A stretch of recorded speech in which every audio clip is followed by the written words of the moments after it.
নমস্কার, আমি অর্পিতা।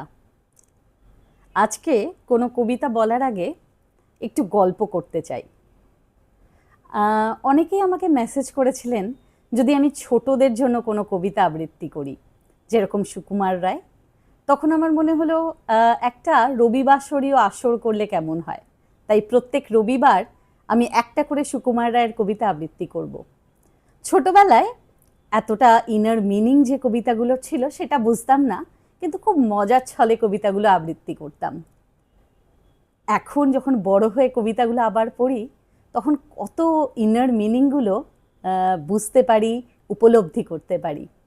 জানেন তো, আমি ছোট্টবেলা থেকে আবৃত্তি করি। তখন আমি বোধহয় নার্সারিতে পড়ি। তখন আমার প্রথম কবিতা ছড়া বলতে পারেন, ঝিঙেদার জমিদার কালাচাঁদ রায়রা। ভালো করে উচ্চারণও করতে পারতাম না, কিন্তু প্রপার যদি বলেন যে আমি কোনো আবৃত্তি কম্পিটিশনে গেছি আর আবৃত্তি করেছি, সেটা তাহলে সুকুমার রায়ের কবিতা। আমার আবৃত্তির গুরু বলতে পারেন আমার গ্র্যান্ডফাদার, আমার দাদু ভাই। তার কাছেই আমি প্রথম থেকে এই আবৃত্তিটা শিখি। অ্যান্ড যদি শুধু আমি বলি যে আমার গ্র্যান্ডফাদার আমার শুধু আবৃত্তির গুরু, তাহলে বোধহয় খুব ভুল বলা হবে। জীবনের আদর্শ, জীবনের শিক্ষা, সমস্ত কিছুই আমি তার থেকেই পেয়েছি। বেশি বলবো না, আমার চোখে জল এসে যায়, কারণ দাদুভাই আজ আমার সাথে নেই, কিন্তু তার সেই শিক্ষাটাই আমার রয়ে গেছে। তো একটা মজার কথা বলি, আমার তখন কোনো আবৃত্তির বই ছিল না। খুবই ছোট, ক্লাস 2 বা 3-তে পড়ি, তখন প্রথম আবৃত্তির কম্পিটিশনে যাই। সেই আবৃত্তির কম্পিটিশনটার কথা একটু যদি বলি, সেখানে ছিল সুকুমার রায়ের সৎপাত্র কবিতা। মুখস্থ করতে হবে আর বলতে হবে। তাই আমার শিক্ষা শুরু হয় কি থেকে, প্রথমত কবিতাটা কিভাবে আমি মুখস্থ করব। আজ আমার অনেক কিছু মনে থাকে না, তাই আমি অনেক সময় অনেক কবিতা দেখে পাঠ করি, কিন্তু তখন সেটা ছিল না। তখন নিশ্চয়ই সেটা আমার স্মৃতি থেকে আমি বলতাম, তার জন্য তৈরি হতাম। আর দাদু ভাইয়ের কাছে শিখতাম প্রত্যেকটা ওয়ার্ড, প্রত্যেকটা লাইনের মিনিং। যদিও সব কথা তখন হয়তো বুঝতে পারতাম না, কিন্তু দাদু ভাইয়ের কাছে শুনতাম ঠিকই। তারপরে হলো কিভাবে উচ্চারণ করছি।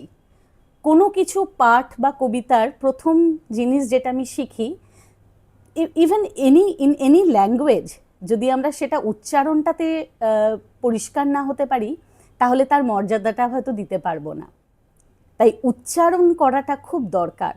কোথায় পজ দিতে হবে, কোথায় নিঃশ্বাস নিতে হবে, এই জিনিসগুলো শেখা অভ্যেস করি। যাই হোক, প্রথম কবিতা আমার সৎপাত্র। আমার কাছে সত্যি কথা তখন সুকুমার রায়ের আবোল তাবোল বইটাও ছিল না। আমার মনে আছে দাদুভাই হাতে করে লিখে দিয়েছিলেন, আর সেটাই আমি পড়ে মুখস্থ করেছিলাম। এই ফার্স্ট জীবনের কম্পিটিশনে যখন যাই, সেখানে আমি ফার্স্ট হই, এবং প্রাইজ হিসেবে আমি যে বইটা পাই সেটা আমার প্রথম পুরস্কার। সেটা হচ্ছে সুকুমার রায়ের আবোল তাবোল। তাই শুরুই করা যাক, যেটা সবাই জানেন, খুব পরিচিত একটা কবিতা, সৎপাত্র, সুকুমার রায়ের লেখা।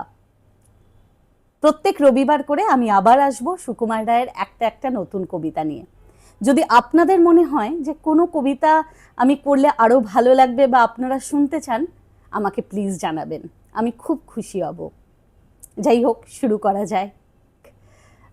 কেমন লাগলো একটু জানাবেন।